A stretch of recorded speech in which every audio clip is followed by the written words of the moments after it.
Hello my dear friends, ఫైనల్గా supreme court ruling ప్రకారము SBI ఈ ఎన్నికల బాండ్లకు సంబంధించిన వివరాల్ని ఎలక్షన్ కమిషన్ ఆఫ్ ఇండియాకి ఇవ్వడము, వాళ్ళు 763 పేజీలతో కూడినటువంటి ఈ ఎన్నికల బాండ్ల వివరాల్ని తన వెబ్సైట్లో పొందుపరచడము జరిగింది.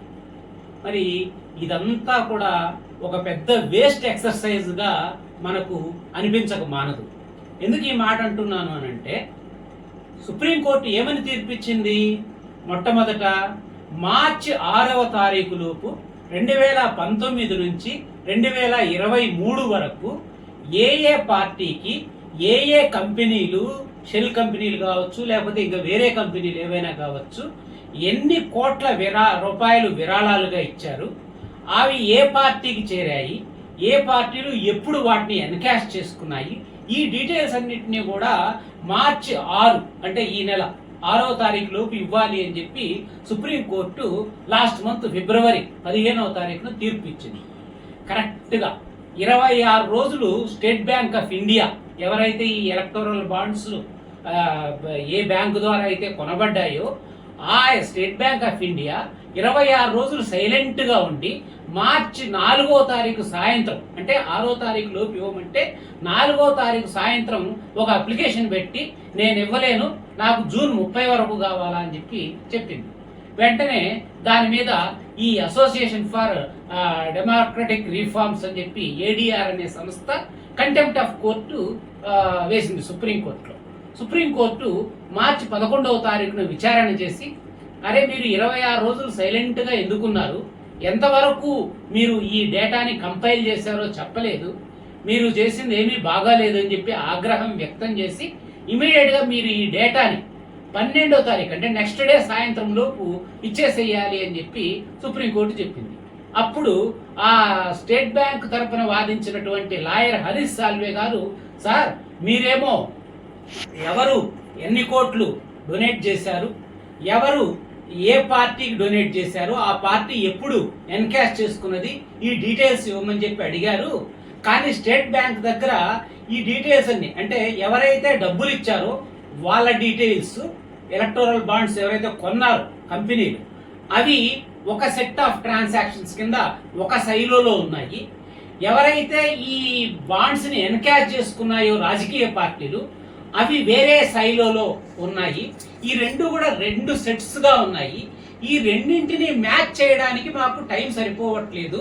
అంటే ఎవడు ఎంత డబ్బులు డొనేట్ చేశాడు, ఏ కంపెనీ ఎంత డబ్బులు డొనేట్ చేసింది పొలిటికల్ పార్టీకి, ఏ పార్టీకి డొనేట్ చేసింది, ఆ పార్టీ ఎప్పుడు ఆ డబ్బుల్ని తీసుకున్నది అని ఈ రెండింటిని మ్యాచ్ చేసేటువంటి టైము మాకు సరిపోదు, మీరు ఇచ్చిన టైము, అందుకే జూన్ 30 వరకు అడిగాం మేము అని చెప్పి చెప్పారు. అంటే అప్పుడు సుప్రీంకోర్టు ఒక వేగ్ తీర్పు ఇచ్చిందండి. నా దృష్టిలో ఒక వేగ్ అంటే పనికిమాలిన తీర్పు అనే చెప్పాలా. ఎందుకంటే ఏమని చెప్పింది, మిమ్మల్ని ఎవరు చేయమన్నారు, మ్యాచ్ చేయమన్నారు, సింపుల్గా మీరు ఎవరెవరు ఎన్ని బాండ్లు కొన్నారు, ఎంత డబ్బులు కొన్నారో, ఏ కంపెనీలు కొన్నారో ఆ డేటా ఇవ్వండి, ఏ పొలిటికల్ పార్టీ ఎన్ని బాండ్లని ఎన్కాష్ చేసుకుంది, ఎంత డబ్బులు వాళ్ళకు వచ్చాయి అనేది ఆ డేటా కూడా ఇవ్వండి, ఈ 2 సెట్స్ని ఇవ్వండి, అదే ఎలక్షన్ కమిషన్ ఆఫ్ ఇండియా తన వెబ్సైట్లో పొందుపరుస్తుంది అని సుప్రీంకోర్టు చెప్పింది. వెంటనే ఇమీడియట్ గా స్టేట్ బ్యాంక్ నెక్స్ట్ డేనే ఇచ్చేసింది ఆ 2 సెట్స్ ఆఫ్ డేటా. కానీ దీనివల్ల ప్రజలకు ఉపయోగపడింది ఏంటండి? ప్రజలు ఆశించేదేంటి? ప్రజాస్వామ్యంలో ఎవరు ఎంత డబ్బులు పెట్టి, ఇప్పుడే న్యూస్లో చూసాను నేను, మేఘా సంస్థ 891 కోట్ల రూపాయల బాండ్లు, ఎలక్టోరల్ బాండ్లు కొన్నది.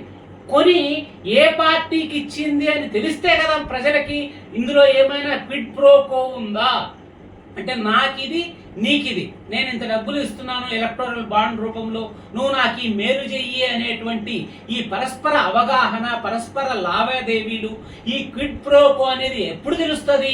ఎవడు ఎలక్టోరల్ బాండ్ కొన్నాడు, వాడు ఏ పార్టీకి ఇచ్చాడో తెలిస్తే ప్రజలకు ప్రజాస్వామ్యంలో ఈ రహస్య ఒప్పందాలు కానీ ఈ క్విడ్ ప్రోకో కానీ తెలుస్తుంది. అదేమీ లేకుండా 790 పేజీల డేటాని ఎలక్షన్ వెబ్సైట్లో పెట్టి ఒకవైపు ఎవడెవడు ఎంత డబ్బులు ఇచ్చాడో ఉంది, ఇంకోవైపు ఏ పార్టీ ఎంత డబ్బులు తీసుకున్నదో ఉంది. ఎవడు ఏ పార్టీకి ఇచ్చాడు అనేది తెలిస్తే కదా ప్రజలకు ఏదైనా ఆ డేటా ఉపయోగము. సుప్రీంకోర్టు ఇచ్చినటువంటి తీర్పు ఎంత వేగ్ తీర్పు అంటే, సుప్రీంకోర్టు వాడు ఎస్బీఐ చెప్తూనే ఒప్పుకునేసి సరే మీ దగ్గర ఉన్నది యాజ్ ఇట్ ఈస్ గా ఇచ్చేసేయండి అన్నది. స్టేట్ బ్యాంక్ ఆఫ్ ఇండియాలో 48,000 మంది కస్టమర్లు ఉన్నారండి. మొత్తం డిజిటైజ్ అయిపోయింది. ఈ ఎలక్టోరల్ బాండ్స్ కోసమే 1.5 కోట్ల రూపాయలను ఖర్చు పెట్టి సాఫ్ట్వేర్ ని కూడా అప్గ్రేడ్ చేసింది స్టేట్ బ్యాంక్ ఆఫ్ ఇండియా.